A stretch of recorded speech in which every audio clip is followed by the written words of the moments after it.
જય બ્રહ્મેશ્વર. શરૂ કરીએ આજનો અધ્યાય. મૃગમુખી. આજે જાગૃત થતાની સાથે જ લાગ્યું કે રાત હજુ ઘણી બાકી છે. છતાં સ્વરૂપાનંદની જગ્યા પર વિશ્વંભરને ન જોતા ઝરણા કાંઠે આવ્યો. હજુ સર્વત્ર અંધકારનું સામ્રાજ્ય હતું. નીરવ સ્તબ્ધતા છવાઈ રહી હતી. તમરાનો અવાજ પણ બંધ હતો. નીરવ વાતાવરણ વચ્ચે ધીમે ધીમે વહી રહેલા ઝરણાના પાણીનો અવાજ જરાથો સંભળાઈ રહ્યો હતો. વિશ્વંભર પાસે બેસતા પહેલા મેં સર્વત્ર દ્રષ્ટિ કરી. બધું જ જાણે પોતીકું લાગી રહ્યું હતું. મારા સહિત જે કાંઈ દ્રષ્ટિગોચર થતું હતું તે જાણે મારું જ સ્વરૂપ હોય તેમ લાગી રહ્યું હતું. હું જ જાણે સર્વત્ર વ્યાપી રહ્યો હોય. આકાશ બનીને હું જ વિચરી રહ્યો હતો. વૃક્ષો બનીને હું જ ડોલી રહ્યો હતો. વાયુ બનીને હું જ વહી રહ્યો હતો. ઝરણું બનીને હું જ ખળખળ વહી રહ્યો હતો. હું ક્યાં છું તેની મને ખબર નથી, પરંતુ હું સર્વત્ર છું તેની જ મને ખબર છે. અર્થાત મને તેવી પ્રતીતિ થઈ રહી છે. મારા તન બદનમાં સુગંધ નીકળી રહી છે. અંતરમાં બસ આનંદ, આનંદ અને આનંદ ઉભરી રહ્યો હતો.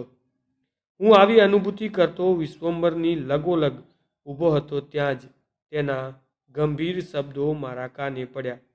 શાંત ઊંઘમાંથી ઉઠેલો માણસ થોડો સમય નિંદ્રામાં ન હોવા છતાં પણ શૂન્ય ચિત્ત દિશા અનુભવે છે. તેવી રીતે ઊંઘમાંથી ઉઠેલો તું પણ ચિત્તને શાંત, નિશ્ચિત બનાવીને આત્મ સાક્ષાત્કાર બની ગયો છે. શૂન્યચિત્ત એ જ ધ્યાનની પૂર્વ ભૂમિકા અર્થાત પૂર્વ સ્થિતિ છે. બીજી ખાસ વાત એ છે કે તું જે જુએ છે એ બધાને ઈશ્વરમય સમજ.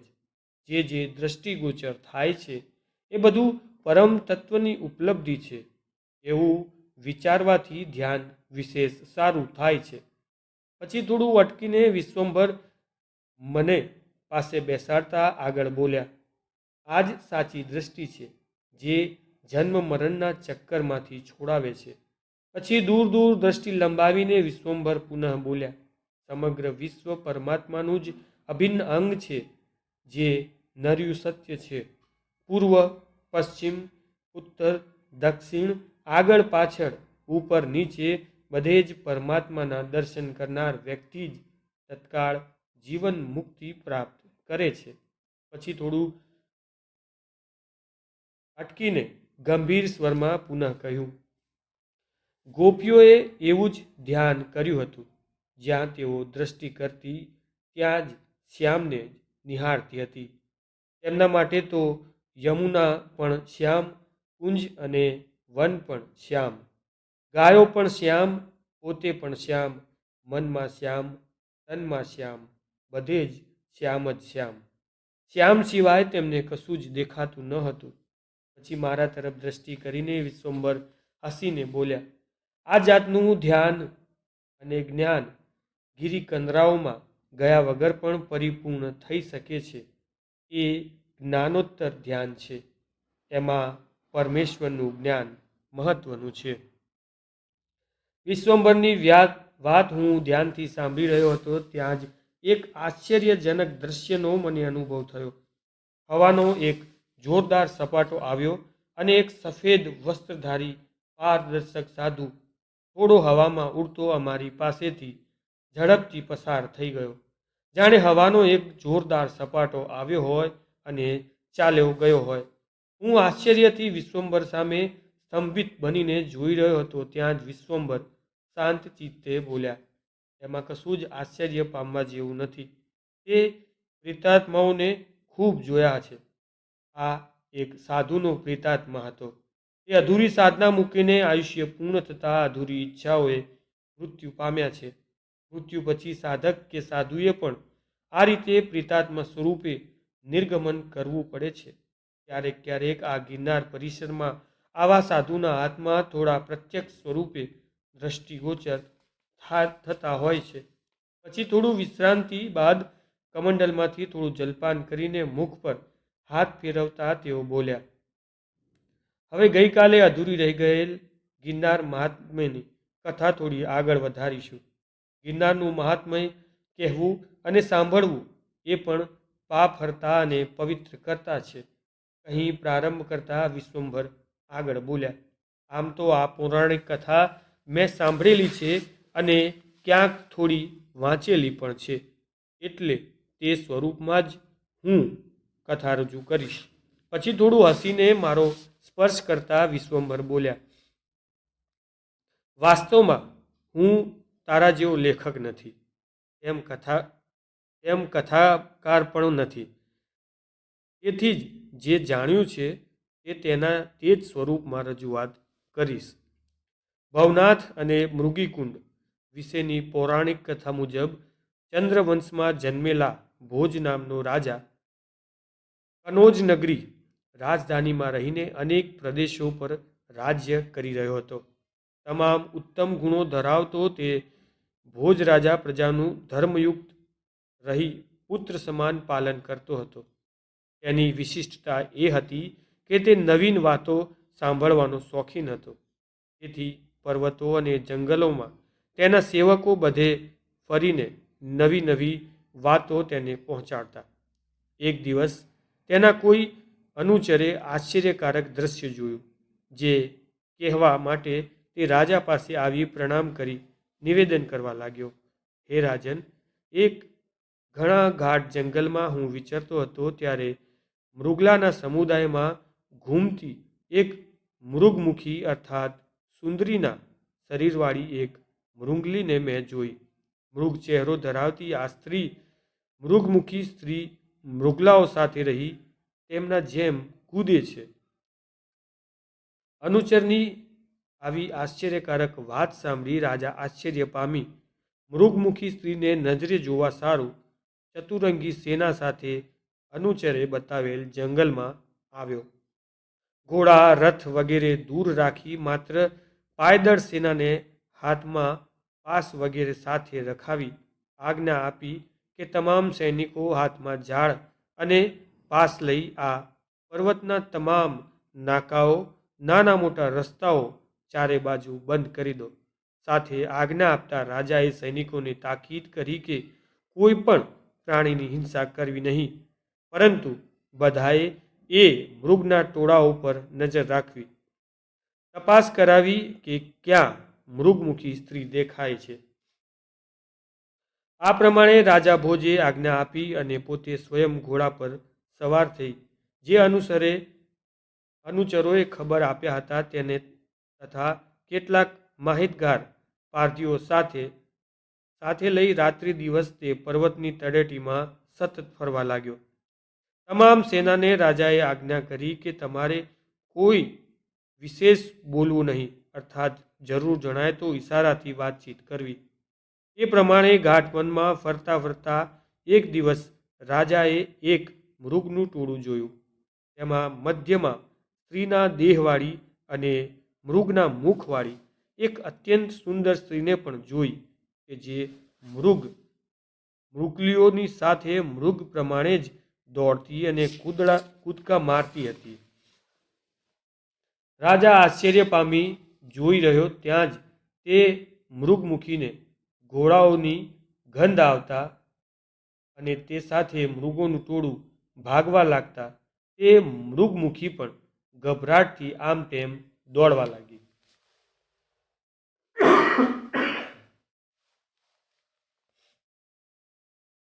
ટોળામાં રહી મૃગમુખી સ્ત્રી સતત દોડતા એક દિવસ મૃગોના ટોળામાંથી છૂટી પડી ગઈ અને ભોજ રાજાના સેનાપતિના હાથમાં સપડાઈ ગઈ. મૃગમુખી સ્ત્રીને જોઈ રાજા આશ્ચર્ય સાથે એમનાથી ખૂબ જ પ્રભાવિત થઈ ગયો.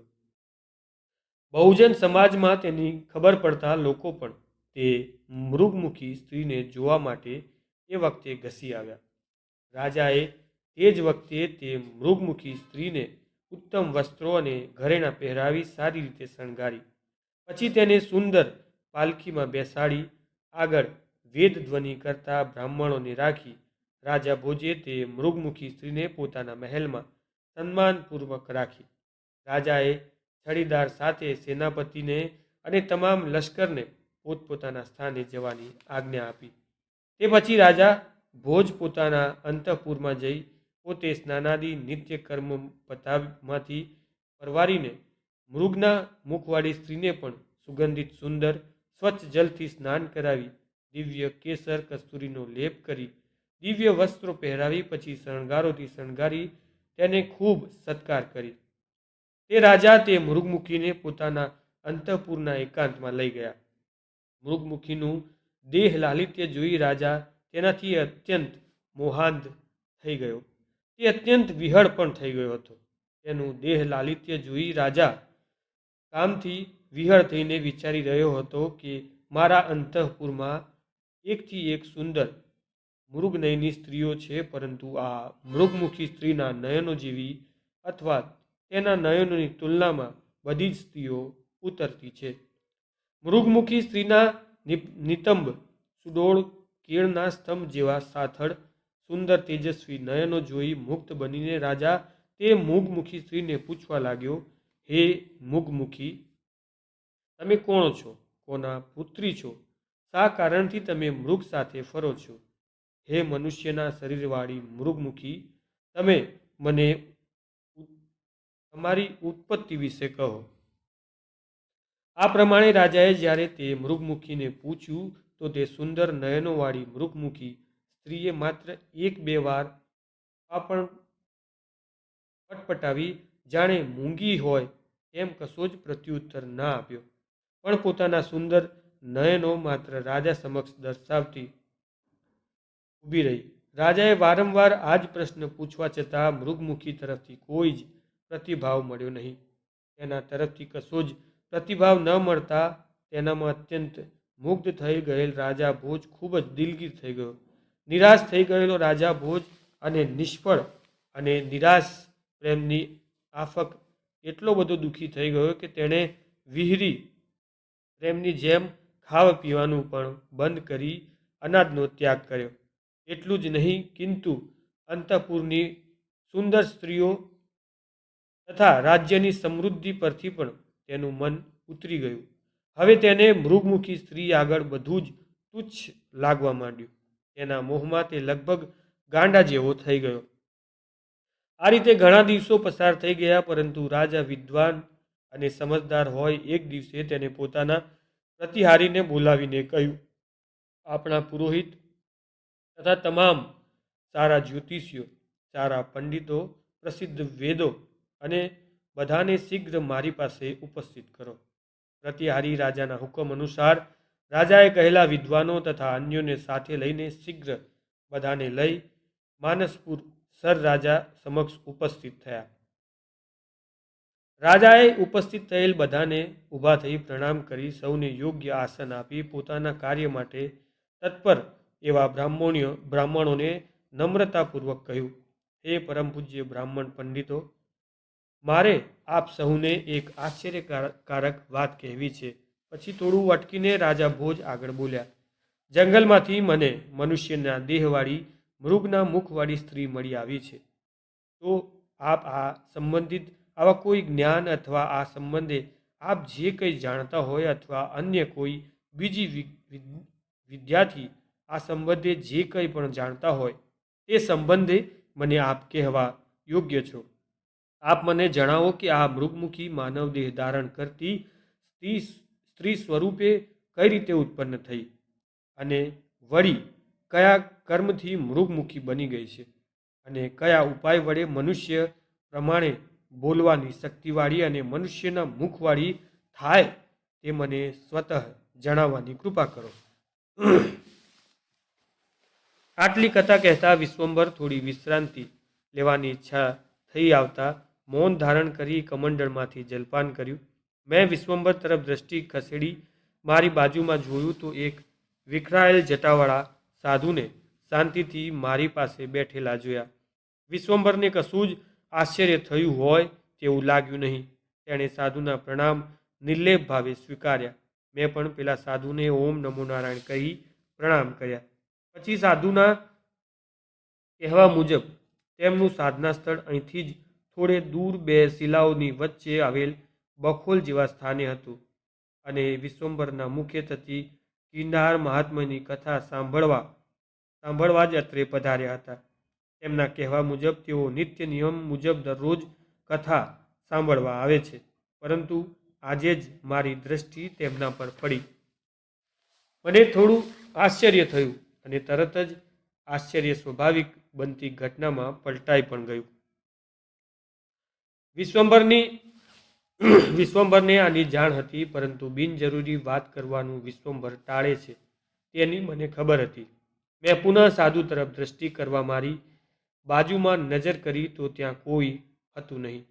આશ્ચર્યથી મેં વિશ્વંભર સામે દ્રષ્ટિ કરી તો તેઓ હસી રહ્યા અને બોલ્યા, એ મહાત્મા વિદ્યમાન છે જ અને કથા પૂર્ણ થયા પછી જતા રહેશે.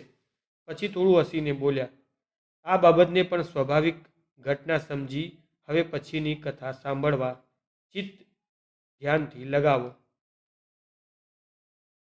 પછી થોડું અટકીને વિશ્વંભર પુનઃ બોલ્યા, કોઈ પણ જાતના આશ્ચર્ય ભાવો, સુખ દુઃખ, માન અપમાન, ગમવું અણગમવું જે કાંઈ બને તેની તરફ નિર્લેપ ભાવે તટસ્થ બનીને જોતા રહેવું એ ઉચ્ચ કક્ષાના સાધક માટે સામાન્ય બાબત બની રહેવી જોઈએ.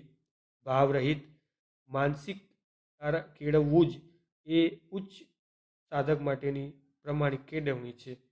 અર્થાત તે પ્રમાણે કેળવવા જવું, એ રીતે સ્થિત પ્રજ્ઞ બનવામાં લગાતાર પ્રયત્નો કરતા રહેવું જોઈએ. વિશ્વંભર બોલતો અટકાતા હું વિચારી રહ્યો. કથાના વિશ્રામ લેવા બાબતનો વિશ્વંભરનો હેતુ હું સમજી તેના તરફ અહોભાવથી જોઈ રહ્યો હતો. ત્યાં જ તે પુનઃ બોલ્યા, કોઈ પણ વ્યક્તિ પ્રત્યે મુક્તતાનો અહોભાવ પણ ન હોવો જોઈએ. પછી મારા તરફ દ્રષ્ટિ કરી પુનઃ બોલ્યા, અહોભાવ કોઈ પણ વિશેષ વ્યક્તિ પ્રત્યે નહીં રાખતા, માત્ર ને માત્ર ઈશ્વર પ્રત્યે રાખવો જોઈએ. વ્યક્તિ વિશેષ પ્રત્યેનો અહોભાવ મોહથી ઉત્પન્ન થાય છે. ગમે તે પ્રકારે, ગમે તે પ્રયત્ને મોહ સાધક માટે બંધન કરતા છે. તો હવે આપણે કથા આગળ વધારીશું, કહી પ્રારંભ કરતા તેઓ બોલ્યા, મૃગમુખી સ્ત્રી વિશે રાજાના વચનો સાંભળી તમામ વિદ્વાનો વિચારમાં પડી ગયા. તત્કાળ જવાબ આપવાનું તેમના માટે શક્ય ન બનતા બધા વિદ્વાનો પોતપોતાના આવાસે જતા રહ્યા. આવાસે આવીને બધા વિદ્વાનોએ પોતાની પાસે ઉપલબ્ધ ઘણા શાસ્ત્રોનું અવલોકન કર્યું. પછી બધાએ સમૂહમાં મળી વિચાર વિમર્શ કરી એક મત કેળવ્યો અને પછી પુનઃ રાજા પાસે આવ્યા. રાજાએ બ્રાહ્મણોને કિંમતી વસ્ત્ર અલંકાર વગેરે શણગારો અર્પણ કરી સત્કાર કર્યા. આ રીતે ખૂબ માનપાન પામેલા બ્રાહ્મણોએ રાજાને કહ્યું, હે રાજન, વર્તમાનમાં કુરુક્ષેત્રને વિશે એક ઉર્ધ્વરેતા સારતત્વ નામના બ્રાહ્મણ ઉગ્ર તપસ્યા કરી રહ્યા છે. સારસ્વત ઋષિ કર્મ વિપાક જણાવવામાં ઘણા સમર્થ છે, તો આનો ખુલાસો પૂછવા ત્યાં પધારો. આ પ્રમાણે બ્રાહ્મણોના વચન સાંભળી તેના પર શ્રદ્ધા રાખી રાજા ભોજ તરત જ પોતાનું રાજ્ય અંગદ પ્રધાનને સોંપીને ખુશ થતો એકલો જ સરસ્વતી નદીને કિનારે, જ્યાં બ્રાહ્મણો ઉગ્ર તપસ્યા કરતા હતા, ત્યાં આવી પહોંચ્યા. અને તે સમયે જ્યારે પ્રાતઃકાલમાં બ્રાહ્મણો ધ્યાનમાં બેઠા હતા, ત્યાં જઈ રાજાએ તે પવિત્ર બ્રાહ્મણોને પ્રદક્ષિણા કરી તે બ્રાહ્મણોને દંડવત પ્રણામ કર્યા તથા બે હાથ જોડી ધ્યાનમાંથી નિવૃત્ત થયા ત્યાં સુધી શાંતિથી ત્યાં ઊભો રહી પ્રતીક્ષા કરી રહ્યા. પછી થોડી વાર બાદ તે બ્રાહ્મણો ધ્યાનમાંથી નિવૃત્ત થયા અને નેત્રો ઉગાડી જોયું તો તે બે હાથ જોડીને ભોજ રાજાને તેમની સન્મુખ ઊભેલો જોયો. ભક્તિયુક્ત ચહેરે ઊભેલા તે રાજાને જોઈ મહાત્માઓ કહેવા લાગ્યા. તેમાં સારસ્વત મુનિએ અગ્રેસર બનીને કહ્યું, હે રાજન, તારા અત્રે આવવાનું કારણ હું જાણી ચૂક્યો છું. તું એક મૃગના મુખવાળી સ્ત્રીને જંગલમાંથી લઈ આવ્યો છે. તેને જોઈને તને ઘણું આશ્ચર્ય થયું છે. હું એ સ્ત્રીને આજ્ઞા કરીશ ત્યારે તે તમામ તમામ વાત કરી સક્ષમ કરશે. હું એ સ્ત્રીને આજ્ઞા કરીશ ત્યારે તે તમામ વાત તારી સમક્ષ કરશે. સ્વસ્થ થયે રાજાએ સારસ્વત મુનિને પોતાના રાજ્યમાં પધારવા વિનંતી કરી. તેથી તે મહાત્મા 3 દિવસ માટે તે રાજા સાથે તેના મહેલમાં ગયા. તે મહેલમાં રહેલી મૃગમુખી મહાત્માને જોઈ વિચારવા લાગી, આ સારસ્વત બ્રાહ્મણ મારા ભૂતઃ, ભવિષ્ય અને વર્તમાન મેં જાણે છે.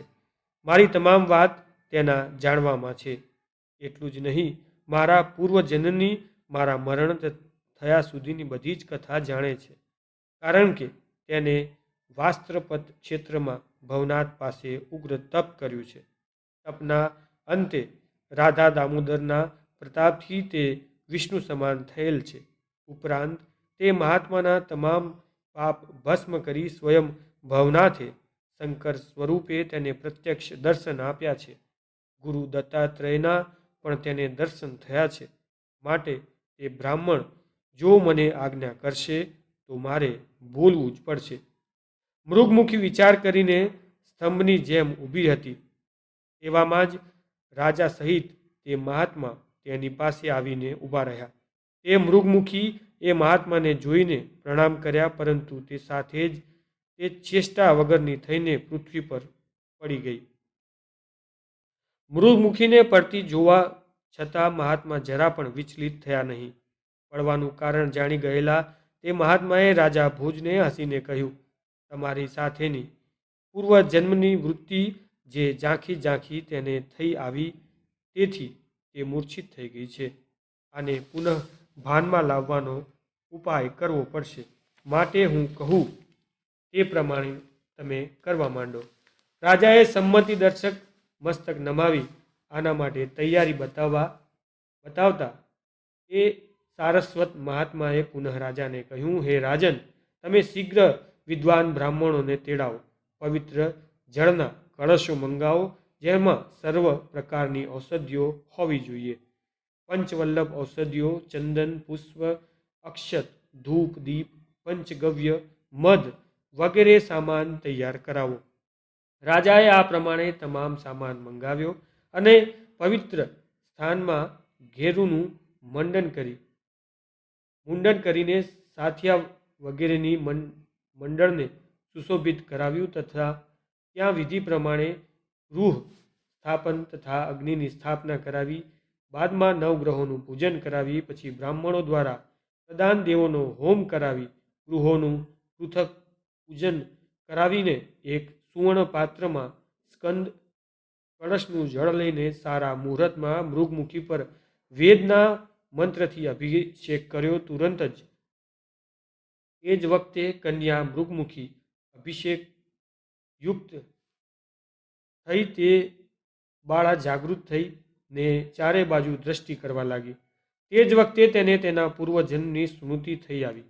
પછી તે સારસ્વત મહાત્માને બોરના જેટલો યજ્ઞશેષ પૂળોચાર એ મૃગમુખીને પ્રાસન્ન કરાવ્યો અને તરત જ તેના ઉપર પુનઃ અભિષેક કરી તે બાળાના કાનમાં મનુષ્ય વાણીનો મંત્ર ઉપદેશ આપ્યો અને તે સાથે જ બાળાને આજ્ઞા કરી કે આ રાજા આગળ તારા પૂર્વજન્મનું તમામ ચરિત્ર નિવેદિત કર.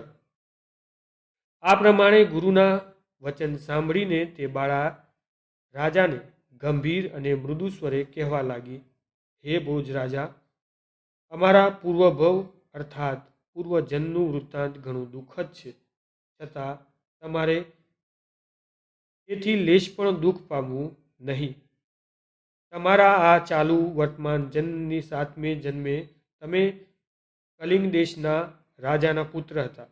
તમારી બાલ્ય અવસ્થામાં જ તમારા પિતા સ્વર્ગવાસી થઈ જવાથી તમારા પ્રધાને તમારો રાજ્ય અભિષેક કર્યો અને તે વખતે જ હું બંગ દેશના રાજાની પુત્રી હતી અને મારા પિતાએ મારો સંબંધ તમારી સાથે કર્યો હતો, અર્થાત લગ્ન કર્યા હતા. હું તે વખતે તમારી માનીતી પટરાણી હતી. આપણું જીવન આમ તો સુખમય હતું, પરંતુ તમે તમારી જુવાનીના મદથી મનબોધ થઈ પાપ કર્મ કરવા લાગ્યા. તમારા દુરાચારથી પ્રજા ત્રસ્ત થઈ ગઈ. પરિણામે રાજકાજમાં દુર્લભ સેવાતા અને કામકાજ પ્રત્યે બેદરકારી દાખવતા બીજા રાજાઓએ તેનો લાભ ઉઠાવી તમારો તમામ પ્રદેશ લૂંટીને પાયમાલ કરી નાખ્યા. પછી અન્ય કોઈ રાજાએ તમારા દેશ પર ચડાઈ કરતા તમે લશ્કર લઈ યુદ્ધ કરવા ગયા ત્યારે તમે પરાજય પામી દુશ્મનના હાથે મૃત્યુ પામ્યા. ત્યારે તમારા ખરાબ આચરણથી 3 યુગમાં પણ તમારી સારી ગતિ થઈ શકે તેમ ન હતી. પરંતુ તો પણ હું તમારા શરીર સાથે સતી થઈ ત્યારે તમારું તમામ પાપ નષ્ટ થઈ ગયું. શાસ્ત્રમાં લખ્યું છે કે જે પતિવ્રતા સ્ત્રી પોતાના મરણ પામેલા પતિની સાથે સતી થાય છે તે પોતાના પતિના સઘળા પાપો નાશ કરી પોતાના પતિને તારે છે, અને પતિવ્રતા સ્ત્રી પણ આ લોકમાં કરેલા પાપમાંથી મુક્ત થઈને પતિ સહિત સ્વર્ગ લોકમાં પૂજાય છે. પછી મૃગમુખી આગળ બોલી, હે રાજન, તે જન્મ પછી તમારો બીજો જન્મ માળવા દેશના એક બ્રાહ્મણને ત્યાં થયો હતો, અને એ જ દેશમાં હું એક બ્રાહ્મણની કન્યા રૂપે જન્મી હતી. મૃગમુખીની કથા પ્રમાણે વિશ્વંભરે થોડીવાર મૌન ધારણ કરી અને કહ્યું, આટલી કથા સ્કંદ પુરાણમાં પ્રભાસ ખંડમાં 7મા અધ્યાયમાં મેં વાંચેલી છે. થોડું મૌન ધારણ કરી પુનઃ બોલ્યા, હવે પછી મધ્યાહન ભોજન કરી થોડો આરામ કર્યા પછી લગભગ સાયંકાળે પુનઃ કથાનો પ્રારંભ સ્વરૂપાનંદવાળી જગ્યા પર જ કરીશું. કહી થોડું જલપાન કરતા તે પ્રવૃત્ત થયા. મધ્યાહન થઈ ચૂક્યો હતો. આજે સ્વચ્છ આકાશમાં સૂર્ય વધુ તપતો હોય તેવું લાગતું હતું, છતાં વૃક્ષો પરથી વિંજાયેલ આવતો પવન શીતળ લાગતો હતો. દૂર દૂર ટેકરીઓ સૂર્યના તેજ તાપથી પ્રકાશિત લાગી રહી હતી, પરંતુ પગ નીચેની ભેજવાળી રેતી ઠંડકનો આનંદ આપી રહી હતી. ગરમીને કારણે થોડું પાણીમાં ચાલવાની ઈચ્છાથી અમે ઝરણાને કાંઠે જઈ પાણીમાં પગ પલાળવા સામે કાંઠેના ઢોળાવ તરફ આગળ વધી રહ્યા હતા. ત્યાં જ કોપીન પહેરીને એક અર્ધસાધુ જેવો યુવાન વોકડામાં વચ્ચે બેસીને સ્નાન કરતો સામે નજરે પડ્યો. મોટી આંખો અને સુદળ બાંધો ધરાવતો તે યુવાન માંડ તરુણ અવસ્થાએ જ પહોંચ્યો હતો. તે તેટલી ઉંમરનો હતો. વાતચીતના ઈરાદે તેની તરફ દ્રષ્ટિ કરી મેં તેનો પરિચય માંગ્યો તો હસીને તે બોલ્યા, નગરથી માત્ર થોડે જ દૂર એક જગ્યામાં સાધક તરીકે રહીને સાથે સાથે કોલેજનું ઉચ્ચ શિક્ષણ પણ મેળવી રહ્યો છું. મારું નામ વિશાલ જોશી છે. 2 દિવસ માટે ગિરનાર પરિસરમાં ભ્રમણ કરવા નીકળ્યો છું. સરસ, મેં કહ્યું, તો આજે ઉપર ગુફામાં અમારી સાથે જ મધ્યાહન ભોજન કરી લેજો. ના, હું તેમ કરી શકું તેમ નથી. પછી થોડું અચકાતા તેઓ બોલ્યા, મારું પ્રાયશ્ચિત ચાલી રહ્યું છે. મારાથી સ્વપ્નમાં થઈ ગયેલ દોષનું નિવેદન ગુરુ સમક્ષ કરતા તેમણે 2 દિવસ ઉપવાસ કરી ગિરનાર પરિસરમાં ભ્રમણ કરવાની આજ્ઞા કરી છે, તો મને ક્ષમા કરશો. કહી તે આગળ કશું જ ન બોલતા પુનઃ સ્નાન કરવા પ્રત્યુત્તર થઈ ગયા. હવે ગુફાના દ્વાર પાસે પહોંચીને અંદર પ્રવેશવાની તૈયારીમાં હતા ત્યાં જ વિશ્વંભર મૌન તોડતા બોલ્યા, પ્રારંભિક સાધના દરમિયાન ઘણી ભૂલો થતી રહેતી હોય છે. તેનું પ્રાયશ્ચિત કરવાથી વારંવાર થતી ભૂલો ક્રમશઃ ઓછી થતી જાય છે. પછી થોડું અટકીને તે બોલ્યા, વારંવાર કોઈ કાર્ય કરવામાં આવે કે ચિંતન કરવામાં આવે તો આવી ક્રિયાઓ ટેવમાં પરિણમિત થઈ જાય છે. ટેવ પડી ગયા પછી તે માટે કોઈ શ્રમ કરવો પડતો નથી, પરંતુ સારી ટેવ સારું પરિણામ લાવે. ટેવ પાડવામાં સાધકે વિવેક બુદ્ધિનો ઉપયોગ કરવાનો હોય છે. બ્રહ્મ મુહૂર્તમાં વહેલા ઉઠી જવાની ટેવ, ચોક્કસ સમયે ધ્યાન જપમાં આળસ કર્યા વગર બેસી જવાની ટેવ, નિયમિત ભોજન અને મિતભાષ બોલવાની ટેવ વગેરે ટેવો પાળવાથી સાધક સહેલાઈથી ધ્યાનમાં પ્રવૃત્ત થઈ શકે છે. સાથે સાથે આની વિરુદ્ધની ખરાબ ટેવ ન પડી જાય તો મક્કમતાથી પ્રાયશ્ચિત કરી લઈને ભૂલ સુધારવા દ્રઢ મનોબળ કેળવવાની પણ ટેવ પાડવી જોઈએ, અર્થાત દ્રઢ આગ્રહ રાખવો જોઈએ. આ માટે દ્રઢ મનોબળ દ્વારા ઇન્દ્રિયો પર વિજય મેળવતા વૈરાગ્ય કેળવી શકાય અને તે તરફ જઈ શકાય તેવા સાધકે અવિરત પ્રયત્નો કરતા જવા જોઈએ. પછી થોડું અટકીને તેઓ બોલ્યા, આ માટે એક દ્રષ્ટાંત છે. એક સાધક બ્રહ્મ મુહૂર્તમાં ચોક્કસ સમયે ઉઠીને નિત્ય નિયમ મુજબ સાધના કરવા ક્યારેય ચૂક કરતા ન હતા. પરંતુ એક દિવસ તે કોઈ કારણસર નિયત સમયે ઉઠવામાં સફળ થયા નહીં. તો બન્યું એવું કે શેતાન અર્થાત કલીએ આવીને તેને ઢંઢોળતા કહ્યું, અરે ભાઈ, તારી સાધનાનો સમય પસાર થઈ ચૂક્યો છે અને તું હજુ સુધી ઊંઘી રહ્યો છે. ઉઠ અને સાધનામાં પ્રવૃત્ત થઈ જા. સાધકને આવી નવાઈ લાગી અને તેને શેતાનને કહ્યું, અરે વાહ, નવાઈ જેવું છે. તારું કાર્ય તો સાધના કરનારને અટકાવીને વિઘ્નો નાખવાનું છે અને તે મને તો સામેથી જગાડી એ માટે પ્રવૃત્ત થવા માટે આગ્રહ કર્યો છે. એ જ તો મારા અનિષ્ટ કાર્ય માટે વિઘ્નનું કારણ છે. કારણ કે એક દિવસ તે આવી જ ભૂલ કરેલી અને તેના પ્રાયશ્ચિત રૂપે તે 4 ગણી વધુ સાધના કરી નાખેલી. આજે તને ન ઉઠાડું તો તું જરૂર કરતાં વધુ સાધના કરી નાખે ને. એટલા માટે જ તને અટકાવવાનો આ એક જ ઉપાય છે. પછી થોડું અટકીને વિશ્વંભર આગળ બોલ્યા, આ તો સાધકનું મનોબળ કેવું હોવું જોઈએ અને સાધના પથ પર અડગ બનીને કઈ રીતે ચાલવું જોઈએ તેનું દ્રષ્ટાંત માત્ર છે. સાધના એક ટેવ બનીને અવિરત ચાલુ રહેવી જોઈએ, થાક્યા વગર, હાર્યા વગર. આળસનો ત્યાગ કરી બસ અવિરતપણે પ્રયત્નો સાધકે કરતા રહેવા જોઈએ. પછી થોડું અટકીને તેઓ આગળ બોલ્યા, સાધકે ડગલે ને પગલે સાવધાની રાખવી જોઈએ, નહીં તો પતન સતમુખ પતન. આ પતન કોના જેવું છે ખબર છે? પછી મારા તરફ દ્રષ્ટિ કરીને તે આગળ બોલ્યા, જેમ કે બેદરકારીની યાત્રા. તને ખબર છે કે યાત્રા કેટલી કઠિન છે? એક બાજુ પર્વતની ઊંચી દિવાલ, બીજી બાજુ ઊંચી ખીણ. આ બંને વચ્ચેની સાંકડી પગદંડી જેવા રસ્તા પરથી ચાલવાનું. સામેથી આવતા યાત્રિકો અને ઘોડાઓથી બચતા આગળ ને આગળ વધવાનું. એમાં પણ પર્વત પરથી ક્યારેય ભેખડો ઘસી પડે ને દાટી દે તેનો સતત ભય. ચાલતા ક્યારે પગ લપસે અને ઊંડી ખીણમાં ગબડી પડવાનો વારો આવે તે પણ નક્કી નહીં. આવા ભય વચ્ચે પણ ચાલવાનું અને બદ્રી કેદારના દર્શન કરવા એ જ ધ્યેય. બસ આમ જ સાધક માટે પણ સાધના પથ પર અવિરત ચાલતા ઘણા વિઘ્નો ઉપસ્થિત થતા રહે છે.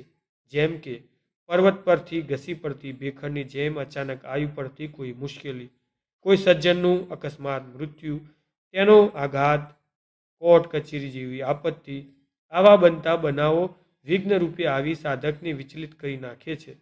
સાધક માટે વિચલિત થઈ જવાનું આ એક પરિબળ. બીજું, સાધક પોતે પણ કામિની કાંચન જેવા કોઈ મોહમાં પડી જાય તો તે જન્મ જન્માંતર રૂપી ઊંડી ખીણમાં ગબડી પડે છે. આ બંને નિયમોને અતિક્રમીને સાધક જો વિચલિત થયા વગર ધૈર્યપૂર્વક આગળ વધવાનું ચાલુ રાખે તો જીવન યાત્રાની પરિસમાપ્તિ સ્વરૂપ ઈશ્વર પ્રાપ્તિ એ જ જરૂર કરી શકશે. પછી થોડું અટકીને તેઓ પુનઃ બોલ્યા, હા, પરંતુ એમાં આ ભાવ અને એકનિષ્ઠ ભક્તિભાવ ભળેલા હોવા જોઈએ. યંત્રવત લુખી સાધનાનું કોઈ પરિણામ મળતું નથી. ઈશ્વર પ્રત્યે અનન્ય ભાવ, ભક્તિ, શ્રદ્ધા અને વિશ્વાસ સાધકના અંતઃકરણમાં હોવા જોઈએ. આ તો જ બને જો સાધકમાં તે સાથે વૈરાગ્ય ભળેલો હોય. મન સહિતની ઇન્દ્રિયોને વિષયોથી વિમુખ કરીને ઈશ્વર સાથે જોડવી જોઈએ, તો જ સાધનાનો શ્રમ પરિણામ લાવનારો બને. વાતો કરતાં કરતાં અમે સ્વરૂપાનંદવાળી ગુફાના દ્વાર પાસે આવી પહોંચ્યા. અંદર દ્રષ્ટિ કરી તો દયાબાપુ રસોઈ તૈયાર કરી સામગ્રી પાસે સુખાસનમાં ધ્યાનમાં બેઠેલા નજરે પડ્યા. અમારો પગરવ સાંભળીને હસીને બોલ્યા, સમયસર આવી ગયા છો, રસોઈ તૈયાર જ છે, બેસો એટલી વાર. બાટી અને કંડોલાની સ્વાદિષ્ટ વાનગી જમીને અમે સ્વરૂપાનંદના આસન પર બેઠા. થોડી વારે વિશ્વંભરે મને સંબોધીને કહ્યું, થોડી વામકુક્ષી કરી લે. રોઢા ઢાણે મધ્યાહન અને સાંજના સમય વચ્ચેનો ગાળો. આપણે થોડી વાર જંગલમાં આંટો મારી તરત જ પાછા ફરીને પુનઃ કથાનો પ્રારંભ કરીશું. કહીને તે ધ્યાનમાં બેસી ગયા. વામકુક્ષી માત્ર 15 મિનિટ પૂરતી જ હોય છે, પરંતુ હું લગભગ 30 મિનિટ સુધી ઊંઘી રહ્યો. આંખ ખુલતા જોઈ તો વિશ્વંભર કમંડળમાંથી પાણી લઈ મુખ પ્રક્ષાલન કરી રહ્યા હતા. મેં પણ તાંબાના લોટામાંથી જલ લઈ તેમ કર્યું. સ્વસ્થતા પ્રાપ્ત થતાં મેં મુખ લૂછી વિશ્વંભર પાસે સામે જોયું તો તે હસીને એટલું જ બોલ્યા, ચાલો. મેં ઘડિયાળ જોયું તો બપોરના 2 વાગ્યા હતા. પાછા ફરતા કથા માટે ઘણો સમય રહેવાનો છે. જંગલમાં અમે ઘણું આગળ ચાલ્યા હોઈશું. થોડો તાપ પણ વર્તાતો હતો, છતાં વૃક્ષોની સાથે ચાલતા અમને રાહત મળી રહી હતી. સૂર્યના તાપથી ગરમ થયેલી શિલાઓ અને પથ્થરોને તપતા ઝાંખડાઓ વચ્ચેથી રસ્તો કાપતા અમે ચાલી રહ્યા હતા. નાની ટેકરી પર ચડીને તેના પાછળના ભાગે અમે આવી પહોંચ્યા. થોડે દૂર ઘેંઘેરું વૃક્ષોના પાછળ ધુમાડો જોઈ મને લાગ્યું કે ત્યાં કોઈ મહાત્મા સાધુ ધૂણી દખાવીને બેઠા હશે, અને થોડું ચાલતા જ એ મારું અનુમાન સત્ય નીકળ્યું. થોડા ઢાળ ચડતા ભેખડની બખોલમાં મેં નિરાતે કોઈ સાધુને બેઠેલા જોયા.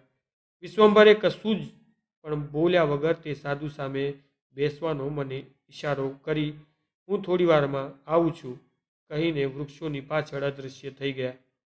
સાધુને ઓમ નમો રાણાએ કહી દંડવતની મુદ્રામાં પ્રણામ કર્યા તો હસીને તેમને મારો હાથ પકડીને તેમની નજીક બેસાડીને કહ્યું, બપોરના સમયે થોડી વામકુક્ષી કરીને આવ્યા છો, તેથી શરીર થોડું શિથિલ થઈ ગયું લાગે છે. થોડી ચા પીઓ, સ્ફૂર્તિ આવી જશે. ચાનું નામ સાંભળતા જ મારામાં સ્ફૂર્તિનો સંચાર થઈ ગયો. ઘણા સમયથી ચાના દર્શન થયા નથી, તો પીવાની વાત જ ક્યાં રહી. આજે ચા મળશે તે જાણી ચા પીવાની મારી તલબ વધી ગઈ. થોડી જ વારમાં ગરમા ગરમ ચાનો વાટકો મને ધરતા સાધુએ મારી સામે હસી રહ્યા હતા અને બોલ્યા, ગૃહસ્થીઓ માટે, અરે દરેક માટે ચા તો નિર્દોષ અને સ્ફૂર્તિ આપવાનું પીણું છે, એમાં કશો દોષ નથી, આનંદથી પીઓ. કહી તેઓ મને ચા આપતા આનંદથી જોઈ રહ્યા. ચાનો સ્વાદ માણી હું ખરેખર સ્ફૂર્તિમાં આવી ગયો. મને સાધુ સાથે વાતો કરવાની ઈચ્છા થઈ આવી. તેમના પૂર્વજીવન સાધના વિશે જાણવાની મને ઈચ્છા થઈ, પરંતુ મને પૂછવાની તક આપ્યા વગર તેઓ હિન્દી, ગુજરાતી, મિશ્ર ભાષામાં કહેવા લાગ્યા. મારો કોંકણ પ્રદેશમાં એક છોટા ગામમાં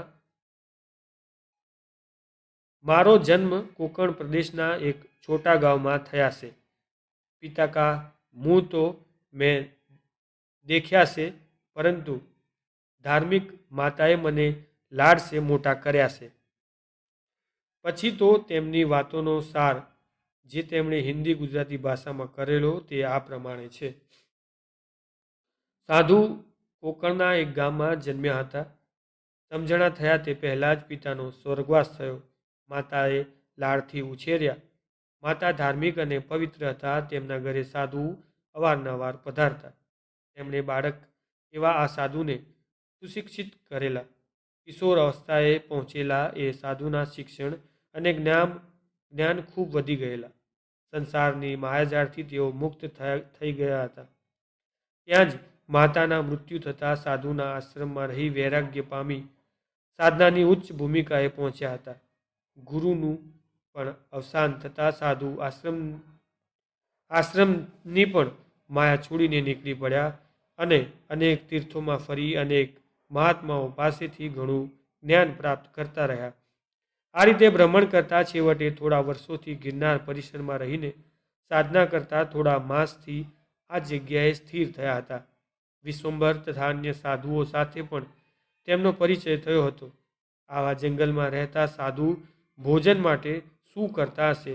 તો જવાબ મળ્યો, अरे खाने की मुझे बहुत चिंता नहीं, कभी कभी खेतों में जाकर भिक्षा मांग लऊँ છું, कभी जंगल में मिलते फूल पान से चला लेता हूँ. પછી હસીને બોલ્યા, ક્યારેક જંગલી પશુએ શિકાર કરી છોડી દીધેલ માંસ પણ ખા લેતા હું. પછી આશ્ચર્ય અને પ્રશ્નાર્થથી પહોળા થઈ ગયેલ મારા મુખ પર દ્રષ્ટિ કરીને साधु बोल्या, मुझे अन्न और मांस में कोई फर्क नहीं लगता. शरीर ने यज्ञ विधि समझकर पेट के अंदर रहेल जठराग्नि में स्वाहा करने की आहुति दे देता हूँ. बस इससे देह यंत्र अच्छी तरह चलता रहता है. कही साधु निर्दोष भावे हसी રહ્યા. મને થયું ગજબની છે આ સાધુ મહાત્માઓની દુનિયા.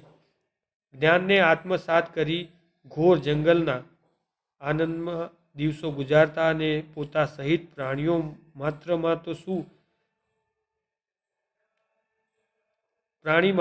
શું પણ પ્રત્યેક પદાર્થ ભૂત માત્રમાં ચૈતન્ય શક્તિનો આવિર્ભાવ જોતા બસ પોતાની મસ્તીમાં જ સર્વમ ઇદમ ખલુ બ્રહ્મમ સમજીને તેઓ જીવન પસાર કરી રહ્યા છે. હું વિચારી રહ્યો હતો ત્યાં જ વિશ્વંભર આવી પહોંચી મને સ્પર્શ કરી માત્ર એટલું જ કહ્યું, ચાલો. હું સમજી ગયો. વિશ્વંભર મને જ્ઞાન પ્રાપ્તિ અને શિક્ષણ માટે જ આ સાધુ પાસે એકલો મૂકી જતા રહ્યા હતા અને તેની પ્રતીતિ કરવા બોલ્યો પણ ખરું. બધું જ ઈશ્વરીય ચેતનાનું જ સ્વરૂપ છે. ભેદ બુદ્ધિ એ દેહનું લક્ષણ છે, આત્માનું નહીં. આત્મા તો અભેદ, અખંડ અને અવિનાશી છે. માત્ર સર્વત્ર વિલસી રહેલ શક્તિનો અંશ છે. તે માત્ર આત્માના સ્વરૂપને જ બધામાં જુએ છે.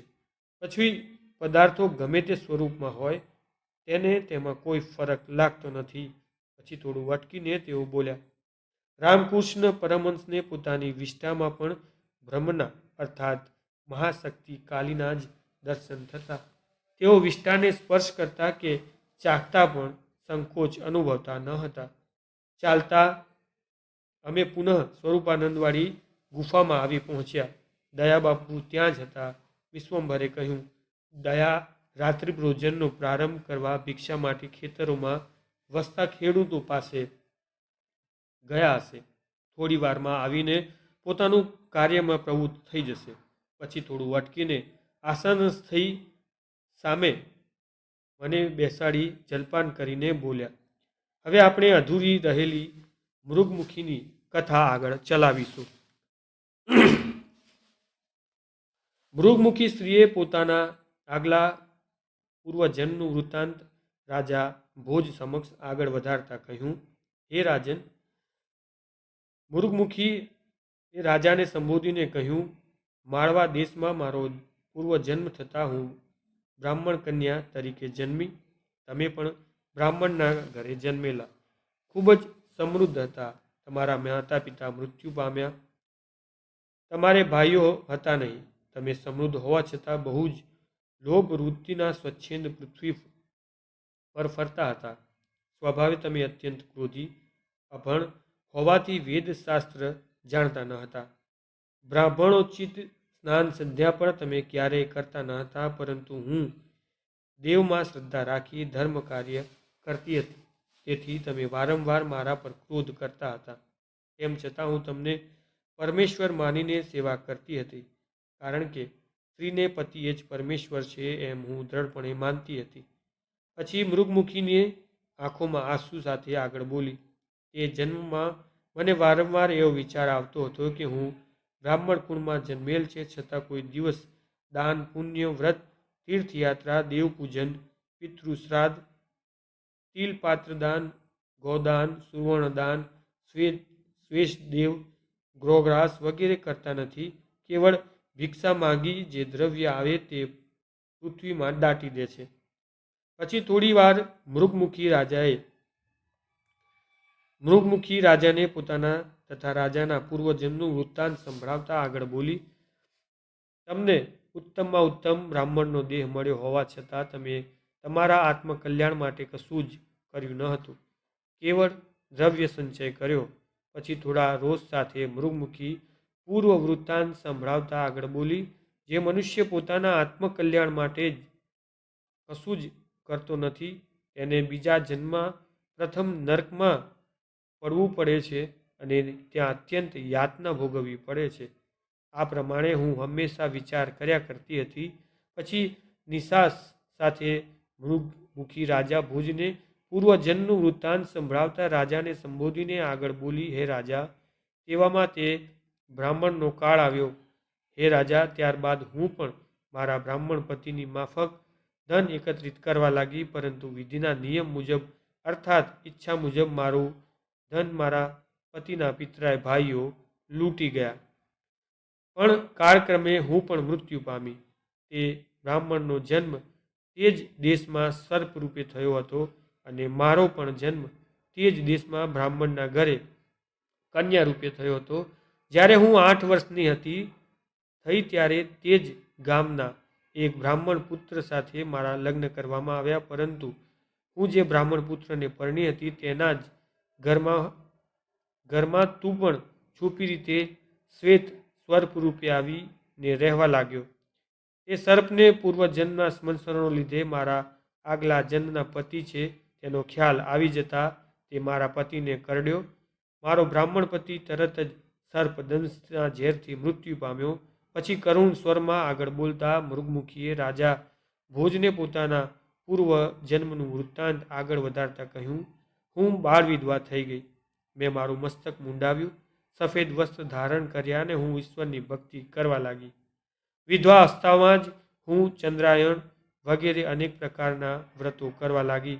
પછી થોડું અટકીને મૃગમુખી રાજા ભોજને સંબોધીને પુનઃ બોલી, હે રાજા, પેલો સર્પ જ્યારે મરણ પામ્યો ત્યારે તેનો ચોથો અવતાર ગોદાવરી નદીને કાંઠે એક શંકર ભગવાનના મંદિર નજીક મગર સ્વરૂપે થયેલો હતો. હું એક સમયે મારા સગા સંબંધીઓ સાથે ગોદાવરીની યાત્રાએ ગઈ. ત્યાં આવેલ ભીમેશ્વર મહાદેવના મંદિર પાસે સ્નાન કરવા જળમાં ઉતરી કે તરત જ તે મગરને જાણવામાં આવી ગયું કે આ મારી પૂર્વજન્મની પત્ની છે. તેથી તે મારા ચરણ પકડીને ઊંડા જળમાં ખેંચી લઈ ગયો. આથી હું ગુંગળાઈને મગરના પેટમાં મૃત્યુ પામી. હું જ્યારે જળમાં ડૂબી ગઈ ત્યારે કિનારા પર રહેલા મારા સ્વજનો આક્રંદ કરતા ઉઠી રહી ગયા. પછી બધાએ મળી પ્રયત્નપૂર્વક તે મગરને પાસમાં બાંધી બહાર કાઢ્યો. પછી કેટલાક લોકોએ તે મગરને મારી તેના મુખમાંથી મારું શરીર કાઢી તે નદીના કિનારે મારા મૃતદેહને અગ્નિ સંસ્કાર કરીને બધા ઘરે ગયા. હું વિશ્વંભર દ્વારા મૃગમુખી સ્ત્રીના જન્માંતરની કથા એક ચિત્તે સાંભળી રહ્યો હતો. થોડી વિશ્રાંતિની જરૂર જણાતા તેણે મૌન ધારણ કરી કમંડલમાંથી જલપાન કર્યું. મેં પણ પગ છૂટો કરવા ગુફામાં જ થોડી લટાર મારી અને વિશ્વંભર પાસે પુનઃ આસનસ્થ થયો. મેં કથા આગળ સાંભળવાની ઉત્કંઠતા સાથે તેની સામે દ્રષ્ટિ કરી તો તેને પુનઃ કથાનો પ્રારંભ કરતા આગળ કહ્યું, મૃગમુખી રાજા ભોજને પોતાના પૂર્વ જન્મોનું વૃત્તાંત સંભળાવતા આગળ બોલી, હે રાજા, તે પછી તે મગરના જન્મમાંથી મુક્ત થઈ ગયો, પરંતુ સ્ત્રી હત્યાના પાપથી તેને પારધીનો અવતાર આવ્યો. અર્થાત તે પારધી તરીકે અવતાર પામ્યો, પરંતુ તે તીર્થ કિનારે મૃત્યુ પામ્યો હોવાથી તે જ વનમાં તેને મનુષ્ય યોનિ પ્રાપ્ત થઈ હતી. આ સાથે શાસ્ત્રમાં કહેવાયું છે કે જે પુરુષનું મૃત્યુ અગ્નિથી, જળથી, સર્પદંશથી, સિંહથી, ક્રોધથી કે ઝેરથી થાય છે તેને અવશ્ય નર્ક પ્રાપ્ત થાય છે. પરંતુ અગર સ્ત્રી હત્યા કરનારો હતો છતાં તીર્થના પ્રભાવથી તેને મનુષ્ય દેહનો લાભ પ્રાપ્ત થયો હતો. હું પણ મગરના હાથથી મૃત્યુ પામી, પરંતુ ગોદાવરીના જળના પ્રભાવથી તે જ વનમાં ચકલીના રૂપમાં જન્મ પામી હતી અને પૂર્વ જન્મમાં જે મગર હતો તે પારધી બનીને તે જ જંગલમાં ભટકતો હતો. એક દિવસ તેણે મને ચકલીના રૂપમાં કામાસક્ત બની ચકલીની સાથે રમણ કરતી અર્થાત શરીર સુખ માણતી જોઈ. તે જ ક્ષણે તે પારધીએ મને પૂર્વ જન્મની સ્ત્રી જાણીને મારા પતિ ચકલાને તીરથી મારી નાખ્યો. હું ઉડીને દૂર ભાગી ગઈ. જે સ્થળે મારા પતિએ ચકલાને માર્યો ત્યાં એક ઋષિનો આશ્રમ હતો. ત્યાં ઉપસ્થિત ઋષિએ તે પારધીનું દૃષ્ટ કર્મ જોઈ તેને શાપ આપ્યો, હે અધમ, હે કામાસક્ત ચકલાને, તે કામાસક્ત ચકલાને વિના અપરાધે માર્યો છે, માટે તું હિંસા કરનારો સિંહ થઈશ. આ પ્રમાણે ઋષિનો શાપ મળતા પારધી ખૂબ દુઃખી થયો. તે રુદન કરતો બે હાથ જોડી ઋષિના ચરણમાં ક્ષમા માંગી શાપ પાછો ખેંચી લેવા કગરવા લાગ્યો. ઋષિએ કહ્યું, હે પારધી, મારું વચન મિથ્યા થશે નહીં, પરંતુ દયાથી શાપનો અનુગ્રહ કરું છું તે સાંભળ. સૌરાષ્ટ્ર પ્રદેશમાં રેવતાચળ પર્વતની પાસે જ્યાં સાક્ષાત રાધા દામોદર બિરાજે છે અને જ્યાં દામોદરજીનું બ્રહ્મજળ છે કે જે મુક્તિ દેનારું છે, ત્યાં તું જ્યારે જઈશ ત્યારે તારા પાપનો નાશ થઈ જશે.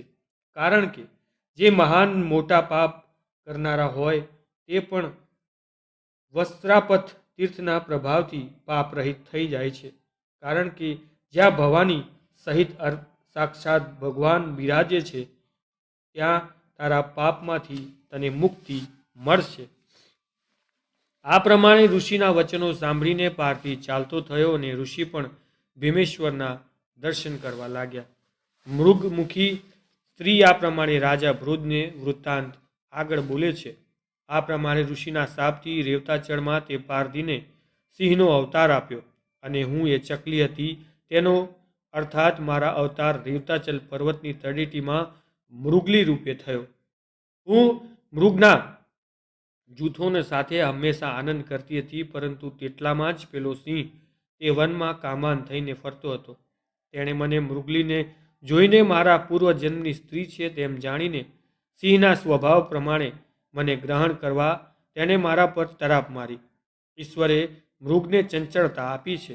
હું ભય પામીને અમારા મૃગોના ટોળા વચ્ચે એકદમ આવી ગઈ, પરંતુ અન્ય મૃગોનો ત્યાગ કરી તે સિંહ પૂર્વમાં મારી સાથેના સંબંધને લઈને મારી પાછળને પાછળ ચાલવા લાગ્યો. હું ભયથી દોડતા ત્રાસ પામીને ઘણી જ થાકી ગઈ. અત્યંત થાકથી મને ચક્કર આવવાથી ભવનાથ પાસે સુવર્ણ રેખાના જળથી ભરેલો જે ધૂણો છે તેમાં હું પડી ગઈ, પરંતુ તે ધૂણામાં જે સ્થાને હું પડી તે સ્થાને વાંસની ગીચ જાડી હતી, તેથી મારું માથું તેમાં ભરાઈ ગયું અને તેને કારણે મારું મસ્તક જળના સ્પર્શ રહિત હોવાથી મૃગીનું રહ્યું છે. પછી મૃગમુખી ભોજ રાજા તરફ દ્રષ્ટિ કરીને બોલી, હે રાજા, આ બધી બનેલી ઘટના મેં જે તે તમને કહી તે તમામ બનેલી હકીકત આ શાશ્વત બ્રાહ્મણે નજરે જોઈ છે. પછી થોડી વાર અટકી મૃગમુખી ભોજરાજાને સંબોધીને પુનઃ બોલી, હે રાજા, જે સિંહ હતો તે 7મા જન્મે ભવનાથના પ્રતાપે જે તમે પોતે જ હતા તે કનોજના રાજાને ત્યાં પુત્ર રૂપે જન્મ્યા હતા. પછી પોતાનું વૃત્તાંત પૂર્ણ કરતા મૃગમુખી બોલી, હે રાજા, હું પોતે હરણીના પેટે જન્મ પામી છું, પરંતુ મને પૂર્વ જન્મના ઉત્પન્ન કરનારા મનુષ્ય છે, તેથી હું મારું શરીર પૂર્વના પુણ્યને લીધે મનુષ્યનું થયું છે, પરંતુ મારા પૂર્વજન્મનું મુખ તીર્થના સ્પર્શ રહિત રહ્યું હતું, તેથી તે મૃગીનું જ રહ્યું છે. પછી રાજા ભોજને ઉદ્દેશીને મૃગીને કહ્યું, હે રાજા, તમે જે મારા વિશે પૂછ્યું હતું તે વૃત્તાંત મેં તમને કહી સંભળાવ્યું છે.